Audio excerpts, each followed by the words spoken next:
Hi, everybody. Welcome to another edition of IHP Talks, where we sit around and chat informally with really cool people doing work around queer archiving, history, and community organizing. My name is Josh Burford. My pronouns are he, him, and his. I'm super excited today that we get to talk to a very good friend of mine from Milwaukee, who I will let introduce themselves. My name is Milo. I use they, them pronouns, and I am the co-founder of the Queer Zine Archive Project. We are based in Milwaukee, Wisconsin. We've been around since 2003. We have been working with Josh and sort of friends, for a dozen years, through all sorts of great combinations of him teaching zines classes at UA and bringing us in, and then us having him come to do research in the archive, and it's just been a really fun collaboration. You're on the sort of people who I call my queer siblings. That's right. Little did you know that you had queer siblings in the Deep South, but here we are. Yeah, absolutely. And I have my QZAP poster on the wall right over here in my office, so I get to look at you every day. Oh, that's amazing. So you have to send us an IHP poster to put up in the QZAP space. Yes, absolutely. That'd be amazing. So before we get into like the nitty gritty stuff that you and I always talk about, tell people a little bit about QZAP, like how you guys got started, like people maybe they don't know what kind of materials you have in your collection. Sure. So QZAP got started sort of officially. We mark our launch date of as November 3rd of 2003. We actually started probably a couple of years before then. Christopher, the other co-founder, and I met when we were living in the Bay Area, in San Francisco and Berkeley, respectively. And we were doing organizing for this sort of ongoing series of events that happened in the early 2000s, late 90s and early 2000s, called Queeruption. And Queeruption was a gathering of radical and anarchist queers from all over the world. It started in London and then happened in New York City and then happened in the Bay Area. And I think there were 10 or 11 Queeruptions all told. And basically it was like a week-long music and arts and politics and workshops and sex parties and shows and film screenings and whatever festival. With all of these folks from everywhere who came together. And it was always amazing. It was always interesting. It was always really, really hard work, but in kind of the best labor of love sort of way. So Chris and I both got involved when it was happening in the Bay Area, and we went on a couple of dates, and then we broke up, and we've been together ever since. But we would be sitting in these organizing meetings, and I had been making zines. I'd started making zines when I was in high school, and then I didn't so much in college. And then after college, I started making zines again. I had this series called Mutate, which I put out 10 issues from 1999 until about 2007 or 2008.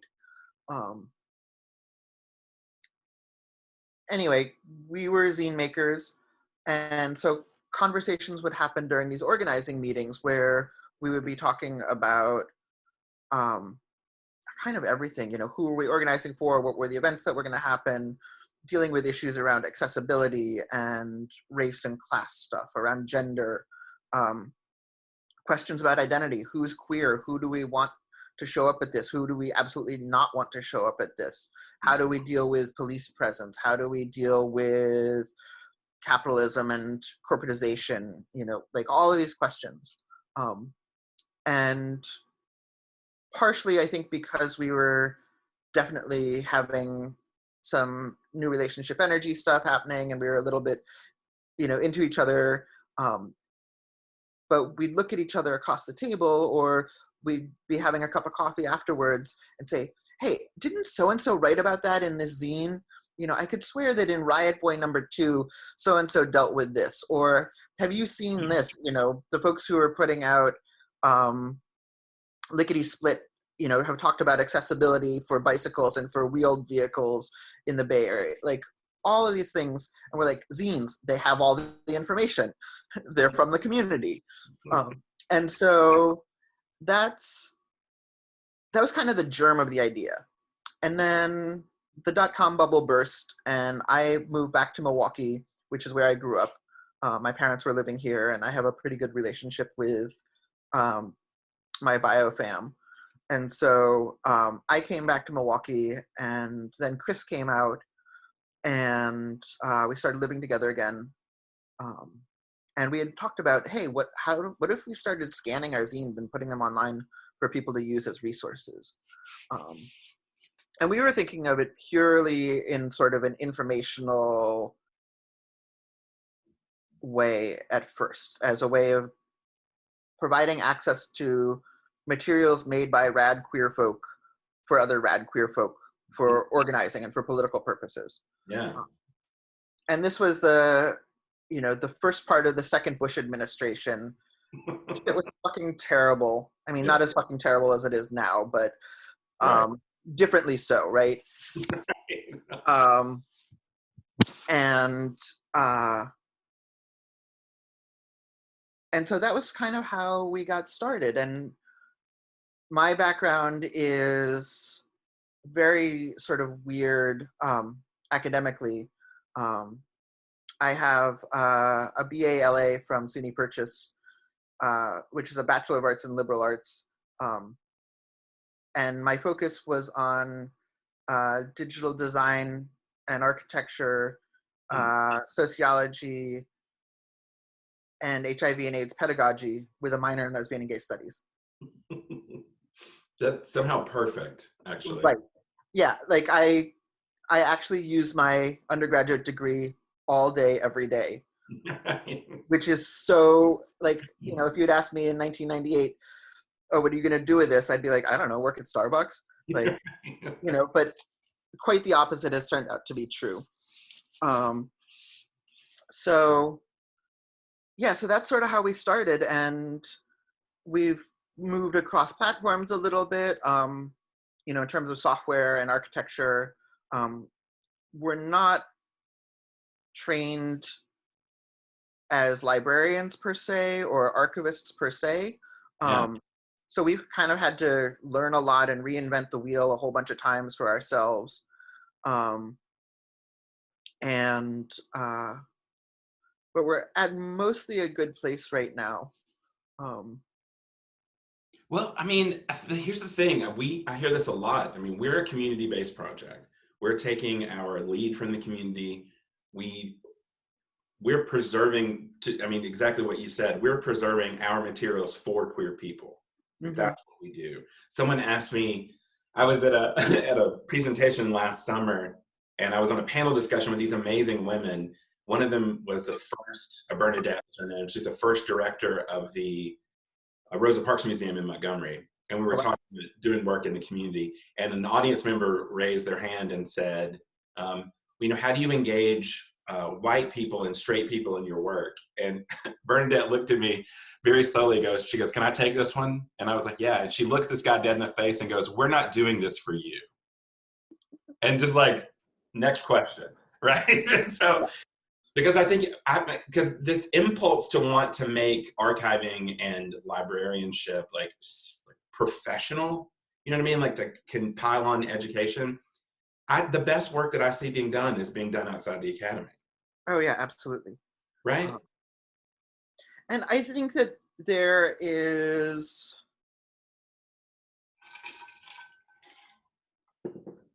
needs to be a two-way relationship there. I feel like, and you're somebody who's, educationally you have a background in archives, right? Yeah. And archival training. And so you've gone to school, you've learned all of this stuff, you've taken the time and spent the money to jump through all the flaming hoops. Right. And I think that there's something really to be said for that, because even if you weren't working at IHP, you could absolutely be lending your skills, and you have lent your skills to teaching community-based archives and archivists how to do things better. or in ways that are more oriented towards preservation, towards sharing information, without making it necessary for all of us to have to go through that. Well, and I think that there is something very singularly focused about someone who goes into like archival life full time, but they understand the power and the intrinsic value in having access to knowledge. You and I mean, you're right. Like I did go to school, I did all that, but like you and I are singularly focused on one aspect of that preservation, which is, I think, really, to your point, I think that's exactly right. Our partners who are amazing, who are working in traditional archives, they also see the value, and they see the value of letting us lead, this initiative. Right. And one of the things that I think, as community archivists, in some ways we're kind of strapped because we don't necessarily have the funding, we don't necessarily have the training. In QZAP's case, we've had to learn a lot. We've had to reinvent the wheel a whole bunch of times. Right.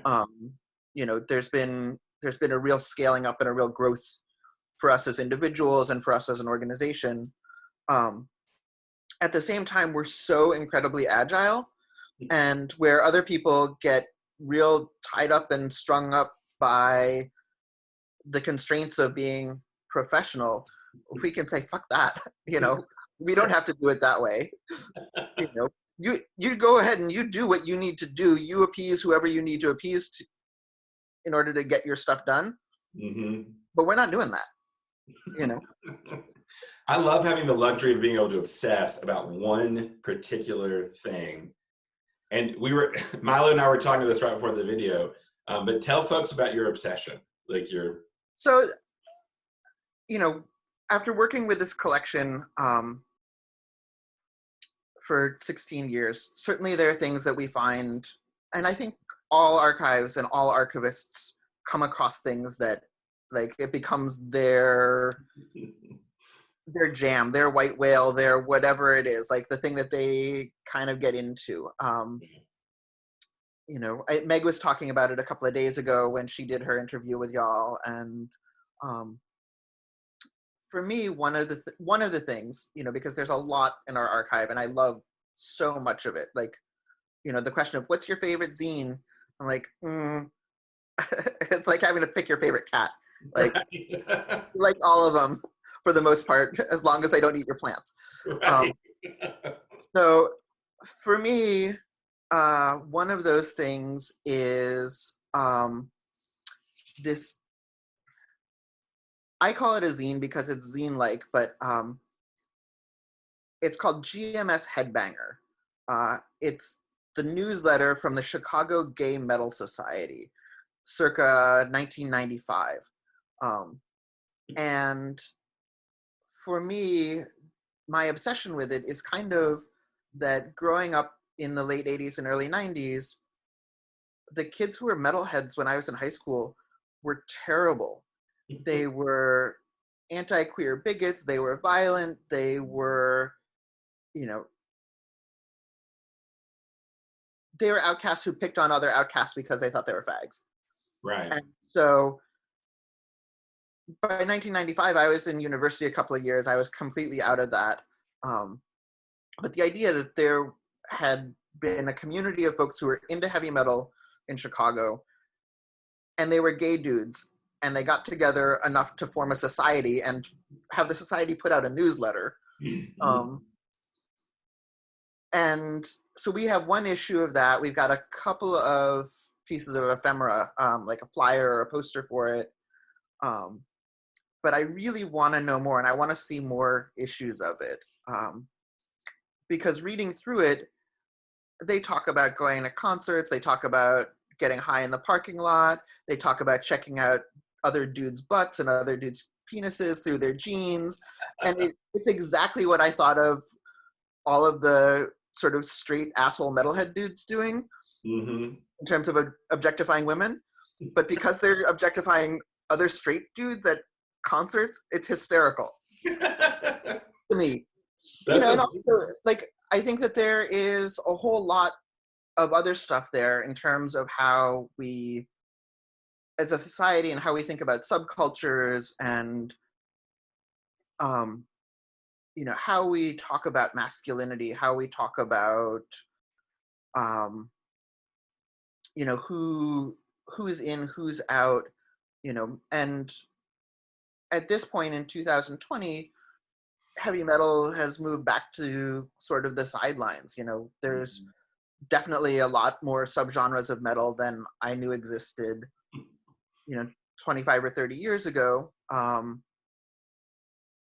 think that there are a lot more folks who are interested in it. I think that there's definitely a lot more space for queer people in general in the world. And so it makes sense now to think of there being, queer folks who are very specifically into metal. Right.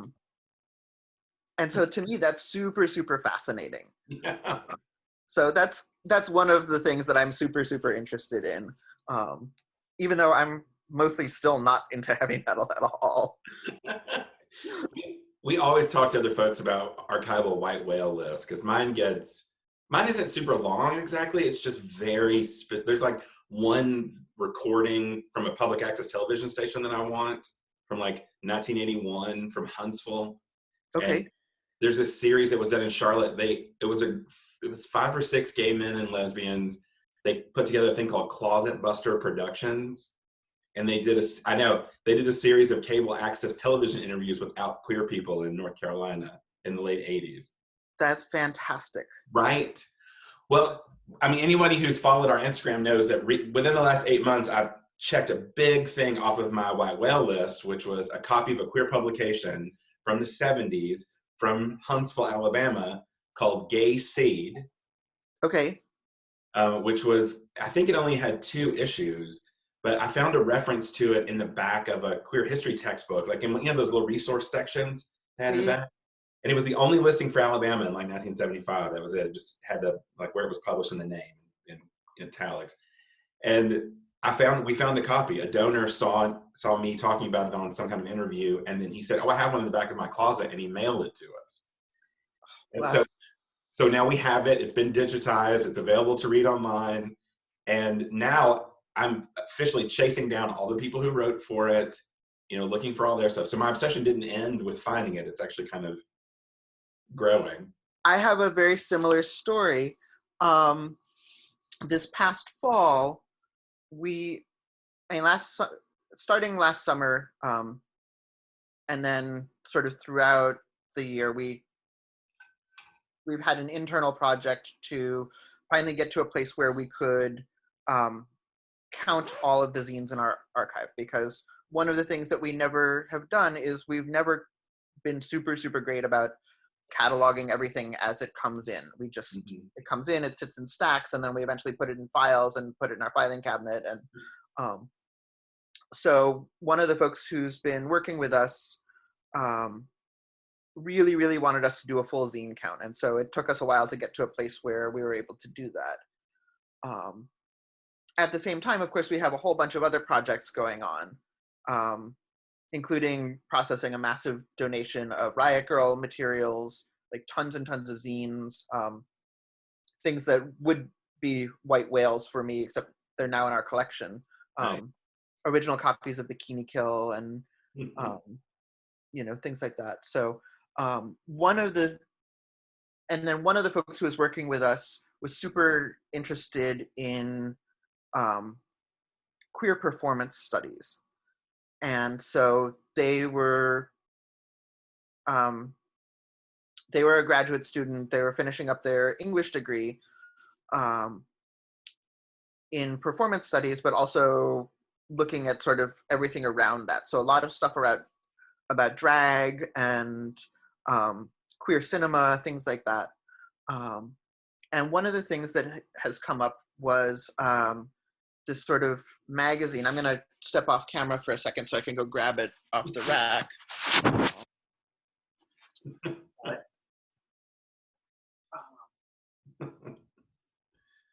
The magic of live video. Right. Mm-hmm. So it's called Crosstalk. That's awesome. Right. So and it's published on newsprint or something that is close to newsprint. It is from the late 80s and early 90s. The issue that I'm holding is number 62. It's the Gender Communities News and Information Monthly. And this issue,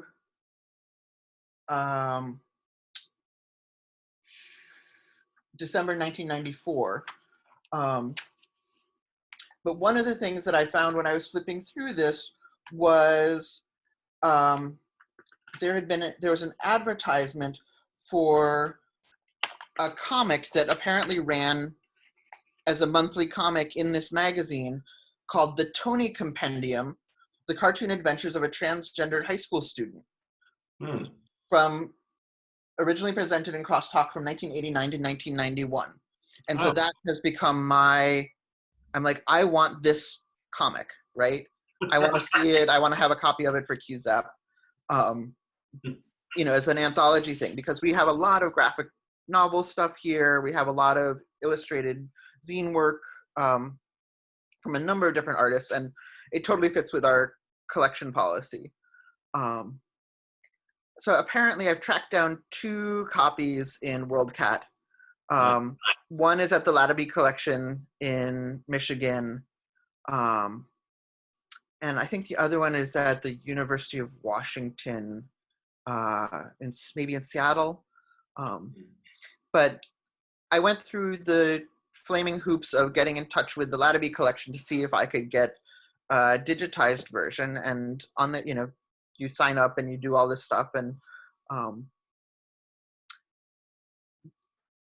they say if you want low-res scans, it'll be 10 days. If you want high-res scans, it'll take us a couple of months. So I said, well, we'd like high-res scans. We want something that's really legible. Yeah.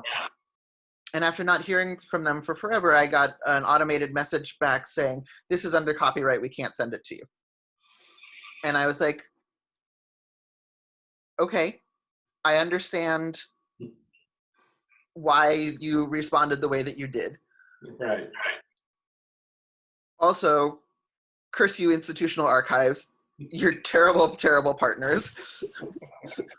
Because who the fuck knows about this one random comic by and about trans teenagers from the late 80s? Right. Right? Like, you're not doing anybody any good by keeping it squirreled away. You're not protecting copyright. So what I ended up doing is I ended up contacting the original publisher of Crosstalk. I did some hunting down. They had an old GeoCities website. Nice. God bless. Yeah. And the website was still being updated. It had a copyright date of 2020 on it. And the contact, I can't remember how, but somehow I was able to contact them. And they're still alive. They live somewhere in California, and they wrote back and said, I have bundles of all of the print issues put aside. They're all in a storage unit. When I get a chance, I'll send you that. And I think the Tony Compendium is in there. Nice. So that all happened probably the very end of January, beginning of February. And obviously I haven't followed up with them because everybody's in quarantine, and I don't expect them to go to their storage unit randomly just to track this thing down for us. Well, you find zines in the sort of strangest places. Maybe not strange. Strange is the wrong word. Maybe, I don't know. But like zines that are put out.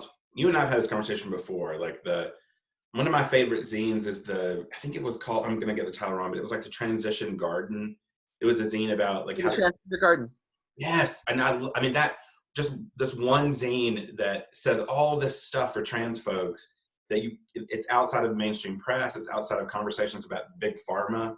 But like the idea of someone sitting down and putting that together is like what queer community at its core, I think, is the best part of it, is doing this for community. Mm-hmm. And I think, so that's one of the things that has sort of really I don't want to say that our attitude has changed about it, but I think that that we've grown in terms of how we think about the work that we do and sort of what we're collecting and where we fit within all of this. Mm-hmm. You know, I had mentioned earlier from the jump, we were kind of interested in getting information out there, you know, for activists, for anarchists, for folks who are really doing stuff. And I think that was really born out of mine and Chris's and all of the folks that we worked at, our shared backgrounds of actually being activists, being involved with ACT UP, being involved with Queer Nation, Mm-hmm. you know, doing clinic defense stuff, being sort of on the front lines of, you know, working on sexual health and politics issues, injectable drug use issues. And so that was kind of at the beginning. And now one of the things that I talk about a lot that I really, really like is that we didn't realize it at the time, but we have all of these stories and all of these lives represented in this documentation. Mm-hmm. I know that you see this a lot at IHP, like we've talked about it a little bit, but when we think about lesbian and gay media, and I'm being very particular with those terms, the question of who it's made for and how it's made is so narrow. Yeah. And when we look at our queer lives, and I guess it's probably also true for straight folks, but they don't have nearly as hard of a time telling their stories, Right. you know. And so when we look at all of this amazing, amazing material, especially in zines, because of their DIY nature, you know, I'm like, all of these folks have all of these amazing, rich lives, and sometimes they're big and splashy. You know, we think about the Riot Girl stuff, Bikini Kill, and, you know, sort of Toby and Kathleen and where they've gone in their lives and what they've done.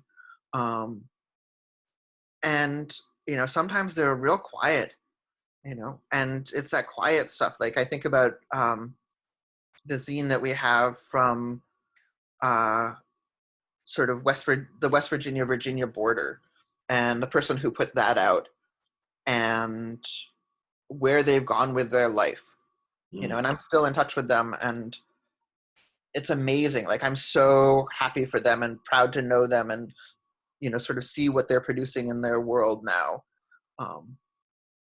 You know, and we have, like, I can't imagine, and maybe now I could imagine, I don't know. But I'm thinking about how Out Magazine or The Advocate talks about immigration issues and talks about what it's like to be, you know, Mexican or Guatemalan and being in this country without paperwork and being queer. Right. I don't know how they would tell that story in a way that wouldn't upset a power structure that exists within capitalism. Right. Right? But with Yeah. a zine, you can absolutely do that. With pamphlets, with, you know, oral history stuff, like there are ways of telling these stories where you don't have to worry about who's paying for the publication. Mm-hmm. Right? Yeah. And so, you know, we think about that a little bit, or a lot bit. Well, and it's, I mean, I don't want to make direct comparisons because you're right. Like some things feel like zines that maybe aren't necessarily, but I think about the ways in which one magazine or the latter or vice versa, like they were printed, or even like going all the way back to like Henry Gerber writing his Parasex in the 20s, like they wrote that and they expected it to be passed around. Right. Like, because, you know, they couldn't mail it because it was illegal or they were getting, you know, confiscated. And I think that part of zine culture in the 21st century is still like that is the nucleus of what we felt like at the very beginning. Like we have to tell each other these stories not just to save us from something, but also to experience joy and like connectivity. And I think the zine world it's still like that now. I'm thinking about the people I know that are making zines or collecting them, and they are these little like these little treasures that are sort of scattered around the country doing this work, always thinking about a broader audience, like who should be reading this. Right. And then you think about how people who are making zines are also connecting now online, and some of the amazing projects where there's this real crossover, and it's not just, oh, I've got a Facebook thing or I've got an Instagram page. You know, it's like, yeah, I've got that, but then here's my website and you can order these zines, and you can, I'm thinking sort of specifically about Queer Appalachia. Oh yeah, Like the that's folks, really cool work. they're amazing. And the work that they're spawning is, you know, it's this huge, rich trove of art and artifact. You know, whether it's their zine work or it's the t-shirts and the other ephemera that they're producing.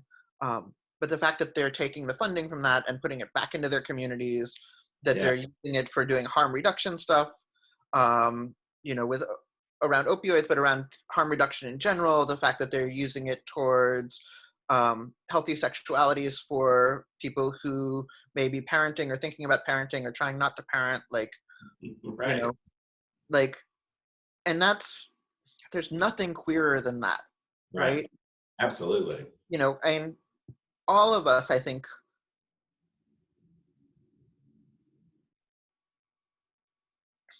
I shouldn't say that because it's clearly not all of us.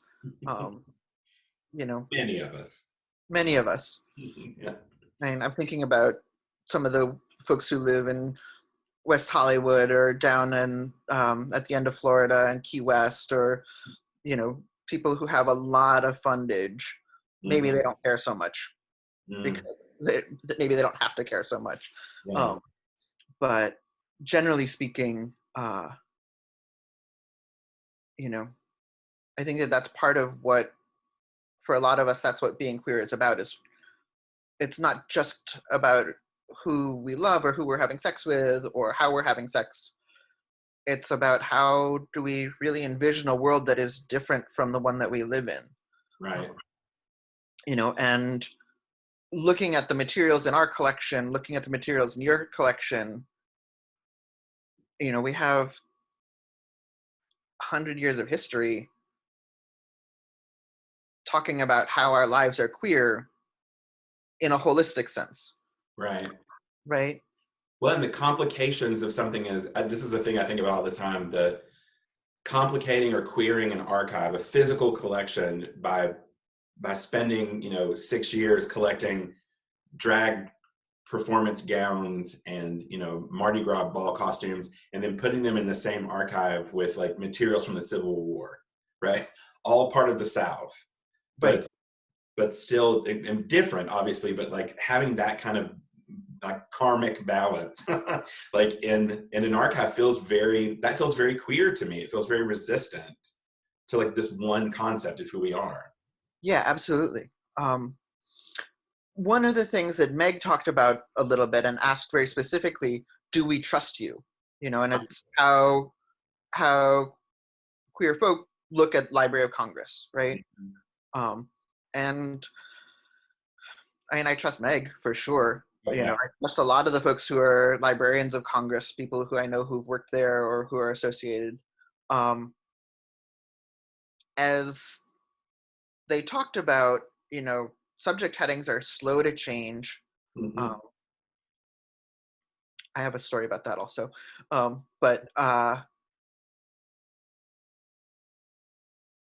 And so the language that folks use, that the Library of Congress uses, that other sort of capital I institutions use to describe materials, it's so easy to see how it's super, super off-putting.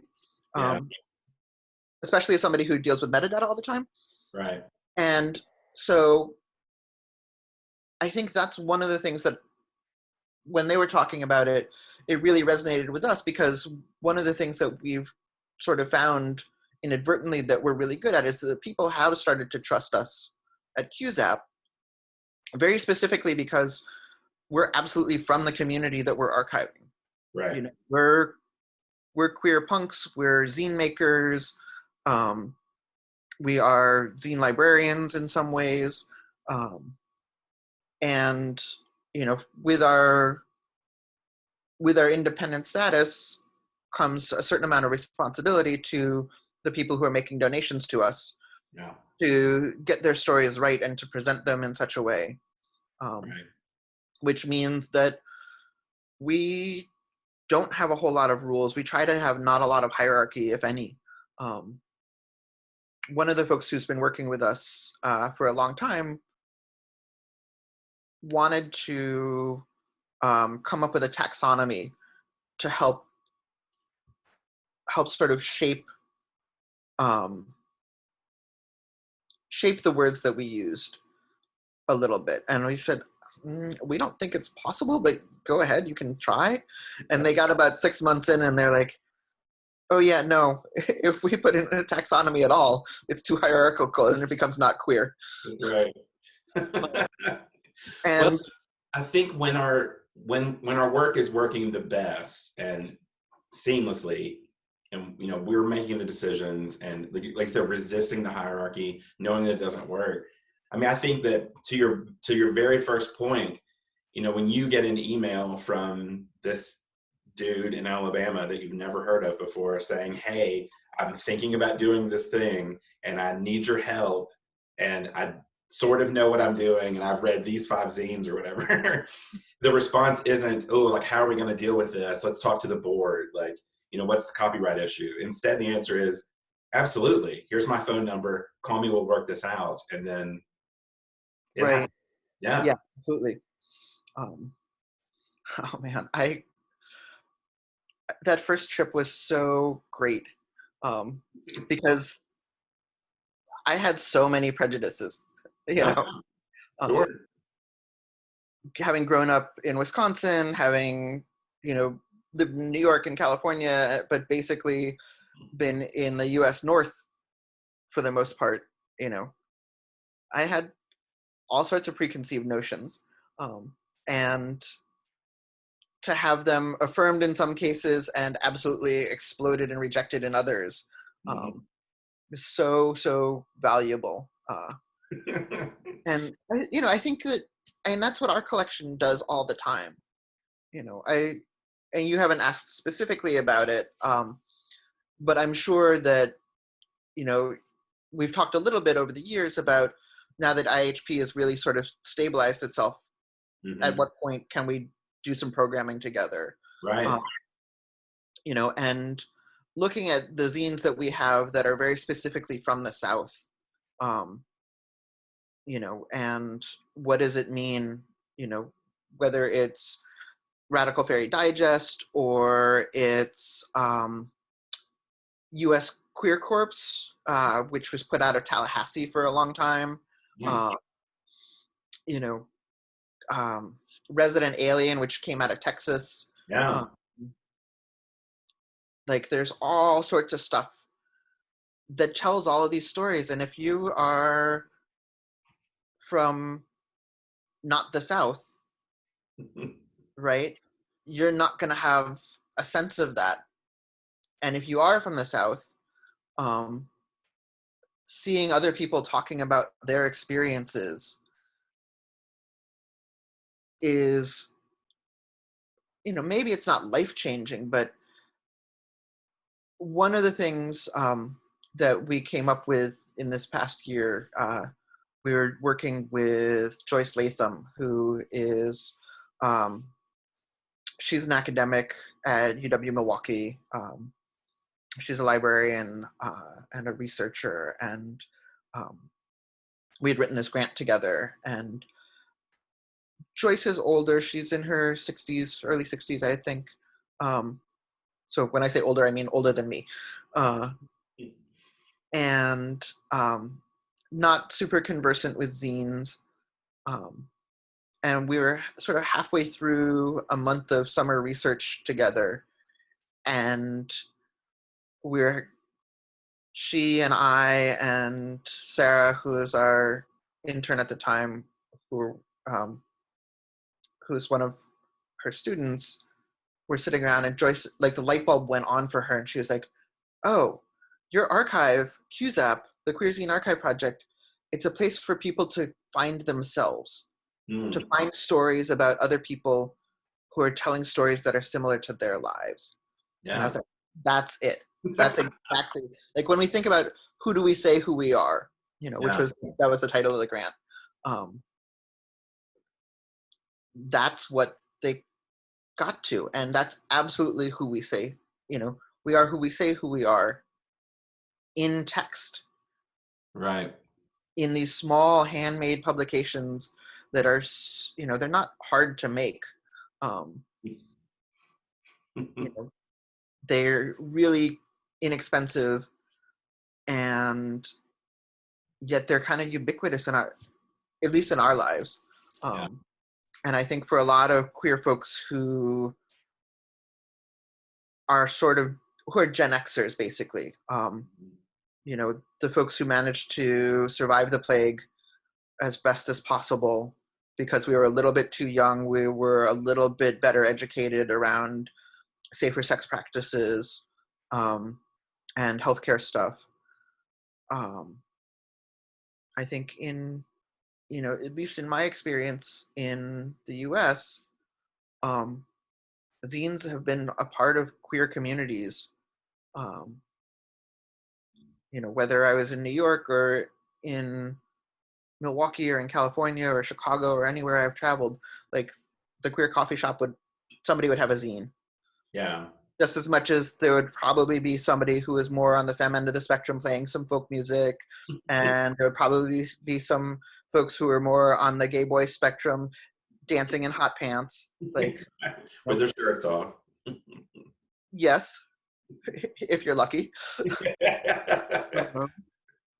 you know, um, so yeah, I think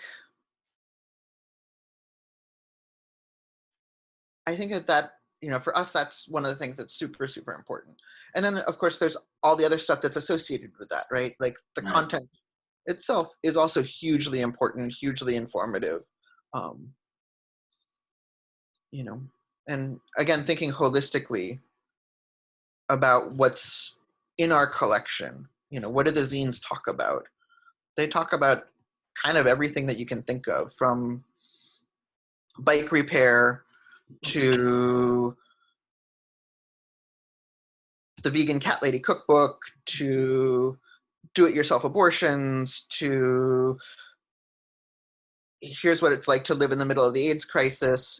Like, amazing to look back on that in the middle of the COVID-19 crisis. Right. Yeah. Um, When I pulled one of your zines out of the cabinet just last weekend, my Bananarchy zine, oh to make yeah. sure that I could use your cheddar zucchini waffle recipe, which I made and it was delicious. Oh, good. I was telling you, I'm a little bit heartbroken right now because I'm supposed to be doing an artist residency at the Future in Minneapolis, which our friend Lacey owns. And my project while I was there is I was going to finish up the next cook zine, Nice. which I have had 3/4 of the way done. I started working on 8 years ago. I So, definitely want that zine when you're done with it.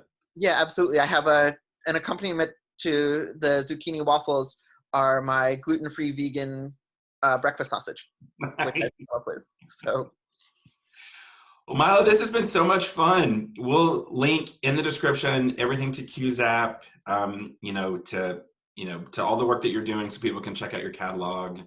And this has been great. You're awesome. you're awesome. Before I go, I want to give a shout out to kind of to everybody, but very specifically today to the person who made my T-shirt, Yeah. JB Brager, who is a comics and zine maker. And I will send you their link info to include also. Absolutely. But they're queer and fantastic, and So I want to shout that out. I feel like I've shouted out a couple of other projects also, which I think are super, super great. Queer Appalachia for one, obviously IHP. And I'll shout out our friends at Gerber Hart Library to Yeah, read. for sure.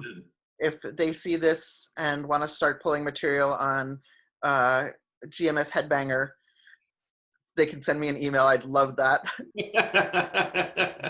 They absolutely will. They are awesome down there. And of course, Lacey up in the Twin Cities, who I'm super sad that I'm not there today. And also, the future is fantastic, and they've been they're also a zine librarian and an artist, and they just do amazing, amazing work. So Tell people all of your sites before we go. And QZAP is qzap.org, and that's sort of our main site with a blog and all of our information and our very DIY little web shop where you can buy our buttons and little bits of swag. And then archive.qzap.org, which is it's the digital archive, and that's where you can read zines or download them for later offline reading. And you're on Instagram? And we're on Instagram at Queer Zines. And we're on Twitter at QZAP. And I think we're on Facebook still at QZAP. Nice. So well, follow these cool kids, everybody, and see what they're doing, because it's awesome work. Well, you stay safe. You too. I'll talk to you later. Okay. If I can remember how to turn this off. Bye.